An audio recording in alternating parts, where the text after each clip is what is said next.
Mendengarkan firman, menciptakan iman.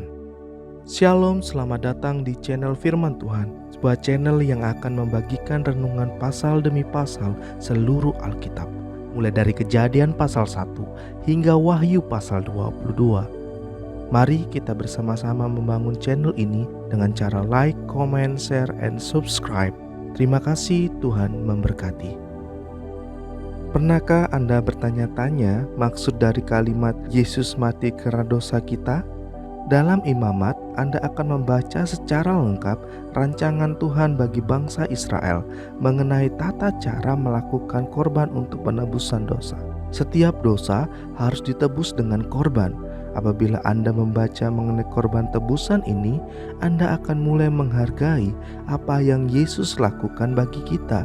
Sebagai domba Allah yang sempurna, Ia membiarkan dirinya menjadi korban tebusan dosa yang paling luar biasa. Kematiannya di atas kayu salib untuk membayar tunai dosa seluruh umat manusia.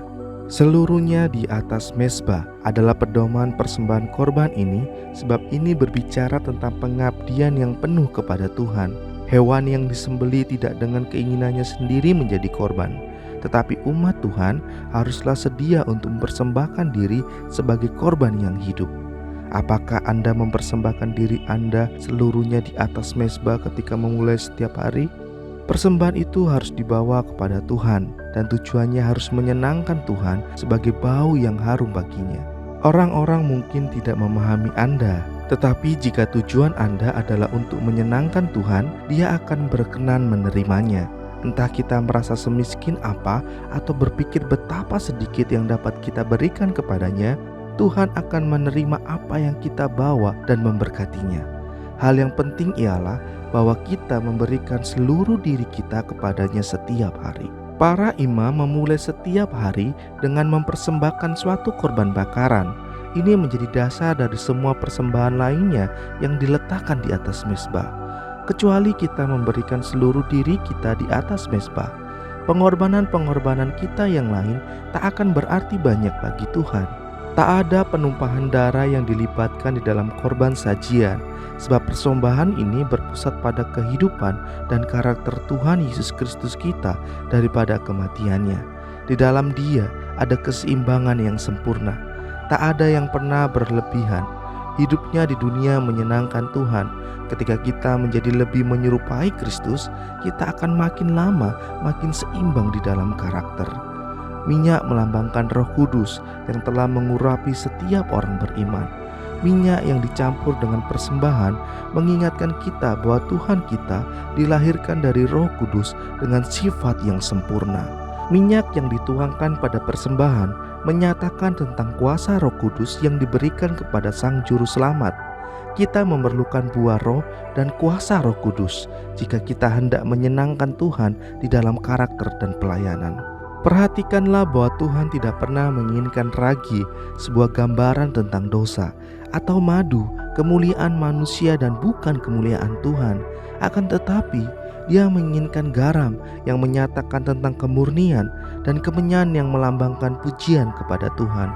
Sungguh suatu kesempatan yang istimewa untuk membangun kehidupan Kristiani yang membawa kemuliaan bagi Tuhan. Agama adalah upaya manusia untuk berdamai dengan Tuhan berdasarkan kriterianya sendiri. Penebusan adalah tawaran pendamaian Tuhan melalui Yesus Kristus. Namun ini adalah pendamaian melalui darah salibnya. Hewan korban harus mati dan darahnya harus dipercikkan di atas mezbah sebelum Tuhan dapat menyatakan pendamaian. Pendamaian dengan Tuhan adalah berkat berharga yang tidak pernah boleh kita sepelekan. Sebab itu kita yang dibenarkan karena iman, kita hidup dalam damai sejahtera dengan Allah oleh karena Tuhan kita Yesus Kristus. Setelah seseorang mempersembahkan korban, ia dan keluarganya akan makan dari apa yang tersisa setelah imam mengambil bagian yang menjadi haknya. Momen itu dimaksudkan sebagai suatu pesta persekutuan yang penuh kegembiraan. Bahkan tiap kali orang Yahudi hendak menyembelih seekor hewan untuk makan, mereka diharuskan untuk mempersembahkannya sebagai korban keselamatan. Apakah Anda berusaha keras untuk menjadikan waktu bersantap sebagai sebuah kesempatan untuk bersekutu dan memuji Tuhan? Jika kita mau mempersembahkan diri kita dan makanan kita kepadanya sebagai suatu tindakan penyembahan, waktu-waktu bersantap kita akan menjadi waktu yang lebih membahagiakan.